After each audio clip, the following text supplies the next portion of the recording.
नमस्कार, आप देख रहे हैं द नॉर्थ लाइन डिजिटल में हूं रूहानी। तमाम डेली वेजर्स के लिए बहुत अच्छी खबर है और ये खबर लेकर आए हैं रवि हंस जी हमारे साथ।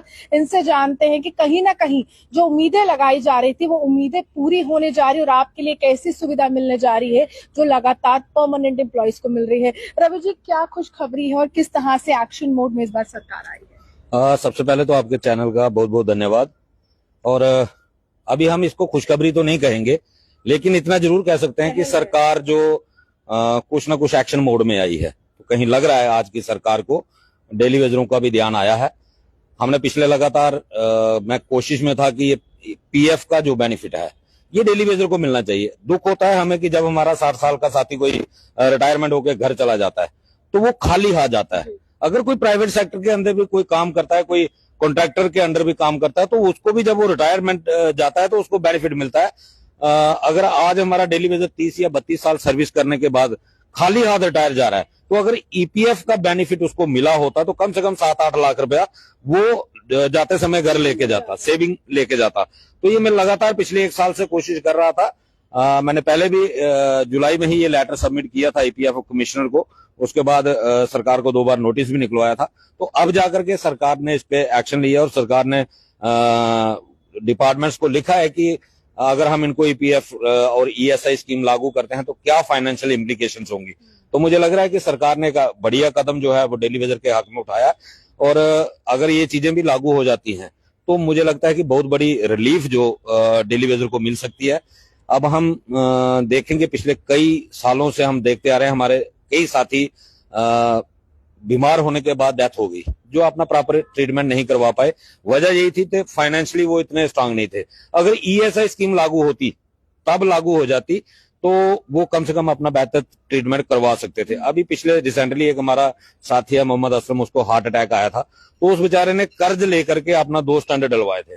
तो आज ही मैं कहीं सुबह चर्चा कर रहा था कि अगर ईएसआई स्कीम उस वक्त ये लागू हुई होती तो वो कम से कम वो कर्ज से बच सकता था, तो खर्चा सरकार का होता। तो ये मुझे लगता है कि अगर ये दोनों चीजें इंप्लीमेंट हो जाएंगे तो कुछ ना कुछ डेली वेजर को बेनिफिट जो है वो मिलेगा। और मेरी एक पर्सनल कोशिश भी है कि जैसे मैंने 2020 में भी एक नोटिस निकलवाया था, तब 450 करोड़ की रिकवरी पीएचई डिपार्टमेंट की निकली थी पीएफ की, क्योंकि ये 94 से पहले लागू था। 94 से पहले जो लोग डेली वेजर थे उनके ऊपर तब सीपी नाम होता था इसका, कंट्रीब्यूशन पेंशन। तो जब 94 तक जो लोग परमानेंट हो गए, उसके बाद ये तो मुझे लग रहा है कि कहने के लिए तो बहुत बड़े बड़े नेता हमने देखे हैं यहाँ पे, सब कहते हैं कि हमने ये किया, हमने वो किया। नेता हमारे ट्रेड यूनियन के भी लीडर बड़े देखते हैं हम, कि वो कहते हैं हमने आसमान से तारे तोड़ दिए डेली वेजरों के लिए, लेकिन जो बेनिफिट लोगों को मिलने चाहिए थे वो नहीं मिले। आज तक ईपीएफ का मुद्दा किसी भी डेली वेजर नेता की तरफ से नहीं उठाया गया। और मुझे ये महसूस हुआ कि ये कम से कम हम रेगुलाइजेशन की लड़ाई लड़ रहे हैं, वो हमारा जायज हक है, उसके लिए हम लड़ सकते हैं, लड़ेंगे और वो रेगुलाइजेशन हमने लेनी है। लेकिन इसका मतलब ये नहीं है जो अदर बेनिफिट हमें मिलने चाहिए थे उसके लिए हम आंखें बंद कर ले। तो ये इसलिए मैंने ये सिलसिला शुरू किया था और आज हमें लग रहा है कहीं ना कहीं वो हम सक्सेसफुल हो रहे हैं। उसमें थोड़ा सरकार की तरफ से इनिशिएटिव लिया गया है।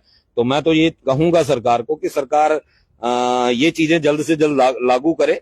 और जो हमारा मेन फोकस रेगुलाइजेशन का है तो वो चल ही रहा है। यानी कि इधर सरकार की तरफ से प्रेशर बिल्टअप करने की कोशिश की जा रही है। जिस तरह से लगातार लोग आपसे कहते थे कि आप इतनी वकालत क्यों कर रहे हैं भारतीय मजदूर संघ की, आप उनके साथ क्यों चल रहे हैं, ये एक अन्य पॉलिटिकल पार्टी का है जो सत्ता में है, उनका केंद्र है, ये उनका एक यूनिट है, उनको भी कहीं ना कहीं जवाब है कि जो मिलना है वो केंद्र से मिलना है। मैम, एक तो होता है कि लोगों को डिवाइड करना, वो उनकी पॉलिसी है। भारतीय मजदूर संघ एक नेशनल ऑर्गेनाइजेशन है और ये कोई छोटी ऑर्गेनाइजेशन नहीं है। ये इसमें कम से कम इस वक्त 6000 यूनियंस काम करती हैं। 6000 यूनियन का एक बहुत बड़ा अम्ब्रेला है और 29 देश जिनको भारतीय मजदूर संघ लीड करता है। ये कोई छोटी ऑर्गेनाइजेशन नहीं है। और रही बात अगर हम कहीं सीखते हैं तो हम इन्हीं से सीखते हैं। हमने भारतीय मजदूर संघ से जुड़े हैं, तभी हमें थोड़ी कानून की नॉलेज है और हम वो मुद्दे उठाते हैं जो जेन्युइन होते हैं और जिनके जो हमारा जेन्युइन राइट बनता है, हक मिलना चाहिए और वो मिलता भी है। लेकिन होता क्या है कि हमारे लोग हमें ही बेवकूफ बनाने के लिए, गुमराह करने के लिए अलग अलग तरीके से लोगों को डिवाइड करने की कोशिश करते हैं। और रही बात, आपने कहा कि भारतीय मजदूर संघ, मैं भारतीय मजदूर संघ का सेक्रेटरी हूं। और जो लोग ये कहते हैं ना कि ये सत्ता का यूनिट है, तो उनके लिए इतना दिमाग पता नहीं कहाँ चला जाता। अगर भाजपा के खिलाफ भाजपा का यूनिट होता तो अब मैं यहाँ नहीं होता। क्यों? क्योंकि पिछले दिनों आपने देखा कि जब Bharatiya Janata party direct indirect सत्ता में थी तो मैंने कोई कसर नहीं छोड़ी उनको क्रिटिसाइज करने में, चाहे कुछ भी था, मैंने कभी उनको माफ नहीं किया। हमने अपने हक के लिए उनके खिलाफ जोरदार तरीके से लड़ाई लड़ी है। तो अगर ये उनका यूनिट होता तो वो मुझे क्या रहने देते? तो इसी से साबित होता है कि ये उनका यूनिट। पूर्व भी सर बातचीत हुई थी जब आपने कहा था कि जो वित्त मंत्री है देश की निर्मला सीतारमण, उनके आगे एक मेमोरेंडम भी रखा गया था, उसमें क्या बातें थी, क्या तथ्य थे, क्या उस पर भी कुछ एक्शन हुआ है? हाँ मैम, बिल्कुल उसके ऊपर भी एक्शन होगा। यहाँ थोड़ी सी हमारे अंदर भी कमी है, कुछ टेक्निकली डॉक्यूमेंटेशन का सिलसिला है, उसमें मैं लगा हुआ हूँ कार्रवाई में, उसको भी हम फॉलो अप करेंगे। कोई रजिस्ट्रेशन का एक मसला था, वो चल रहा है, अंडर प्रोसेस है। जैसे वो कंप्लीट हो जाएगा हम डायरेक्ट होम मिनिस्टर से खुद भी मिलेंगे, और उन्होंने वादा भी किया था कि हम प्राइम मिनिस्टर होम मिनिस्टर साहब से बात करके ये कहीं ना कहीं आपका इस मसले को सॉर्ट आउट करवाने की कोशिश करेंगे। और एक चीज और, मैं जम्मू कश्मीर की सरकार को भी आज आपके चैनल के माध्यम से अपील भी करूंगा।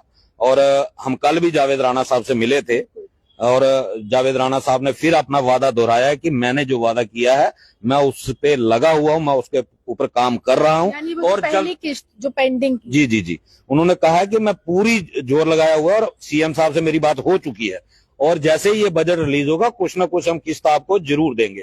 तो जो मैंने आपके चैनल पे देखा भी, कुछ लोग हमें सवाल भी कर रहे थे कि 7 तारीख को प्रोटेस्ट क्यों नहीं हुआ, जब 6 तारीख तक टाइम दिया था तो 7 को प्रोटेस्ट क्यों नहीं हुआ।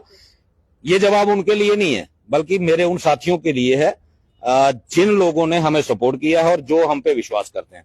ये उनको जवाब दे रहा हूं मैं कि कहीं किसी के मन में कंफ्यूजन आ भी सकती है कि क्या कारण है कि क्यों इन्होंने आगे कंटिन्यू किया।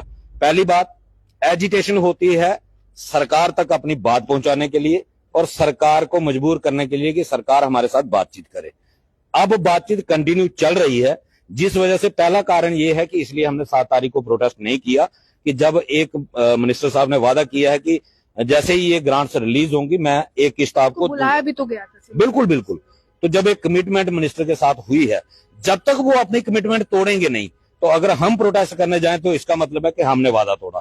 हम वो नहीं करना चाहते। अगर सरकार धोखा देगी तो हमें किसी ने बांधा नहीं है, हम किसी के गुलाम नहीं है, वो ऑप्शन हमारे पास है। दूसरा कारण ये था कि जिस दिन 27 मार्च को हमारी कमिटमेंट हुई थी, हमने लगभग 1-1:30 बजे के करीब सारा मीडिया को एड्रेस कर दिया था कि हम 7 तारीख तक टाइम दे रहे हैं। इन बिटवीन उसी दिन सेम डे वाहिद परास जो एमएलए हैं पीडीपी के, उन्होंने एक रेजुलेशन बिल दिया था, प्राइवेट मेंबर बिल के लिए अप्रूवल के लिए दिया था राजभवन में। उसी दिन उसको अप्रूवल मिल गई कि वो असेंबली में आएगा, और इसीलिए हमने 7, 8, 9 को प्रोटेस्ट नहीं किया। हम इंतजार कर रहे थे कि जो प्राइवेट मेंबर बिल असेंबली में आ रहा है उसके ऊपर कोई गलत प्रभाव ना पड़े, उसके ऊपर डिस्कशन हो, इसलिए हमने 7-8 तारीख को प्रोग्राम जो है वो नहीं किया था। हमारे डेली वेजर साथियों को जिन्होंने इतना विश्वास हम पे जताया और इस मुकाम तक इस एजिटेशन को पहुंचाया है कि बार बार सरकार बातचीत कर रही है, तो हमें उस बातचीत के दरवाजे को बंद नहीं करना है। एजिटेशन कब करनी है उसका सीधा ये है कि अगर सरकार अपना वादा तोड़ेगी, अभी हमें विश्वास है कि जैसे वो बार बार कह रहे हैं मिनिस्टर साहब, उसके बाद हम 2 बार उनसे मिल चुके हैं, प्रिंसिपल सेक्रेटरी काबरा साहब से भी 2 बार मिले हैं, तो उन्होंने भी आश्वस्त किया है कि जो आपके साथ वादा किया है उसको पूरा करेंगे। अगर कहीं लगेगा कि सरकार धोखा देने की कोशिश कर रही है तो हम फिर मैदान में आ जाएंगे।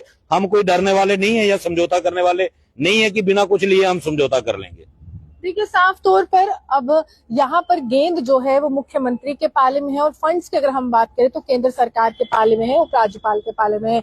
जम्मू कश्मीर में पिछले लंबे समय से अस्थायी कर्मचारी जो है धरने कर रहे, प्रदर्शन कर रहे, सरकारी कमेटी भी गठित करते हैं, लेकिन इनको कहा गया है 6 महीने के भीतर आप देख लीजिए। और पहली जो किस्त है पेंडिंग वेजेस की, जिसमें अगर हम कहें 72 महीने का पेंडिंग वेजेस और 400 करोड़ का आंकड़ा इनकी तरफ से दिया गया है जम्मू संभाग का, उसमें से अगर कुछ राहत मिलती है तो ये कहते हैं कि हम समय देने के लिए बिल्कुल तैयार है। आप ऐसी रिपोर्ट बनाइए जिसमें हर एक व्यक्ति के साथ, हर एक पीएचई डेली वेजर के साथ इंसाफ हो। और साथ ही साथ इन्होंने ये भी कहा है कि ये जो जंग है, ये जो एजुटेशन है, ये जो स्ट्रगल है, पीएचई एम्प्लॉइज यूनाइटेड फ्रंट की तरफ से लड़ी गई है। और अन्य जो डिपार्टमेंट के डेली वेजर्स हैं उनको भी अगर बाहर आना है, वो चाहते हैं सरकार उनकी बात सुने, तो उनको बाहर आना होगा, अपने नेतृत्व को आगे लेकर जाना होगा। जम्मू कश्मीर की सियासत जो है डेली वेजर्स के नाम पर हमेशा गर्म रहती है, लेकिन इस बार डेली वेजर्स को पूर्णतः विश्वास है, क्योंकि खुद इस विभाग के मंत्री ने इनसे मुलाकात की है और बार बार बुलाकर यही कहा है कि हम अपने वादे जरूर पूरे करेंगे। आप यूं हमारे से बने देखते रहिए द नॉर्थलैंड डिजिटल। जम्मू से नमस्कार।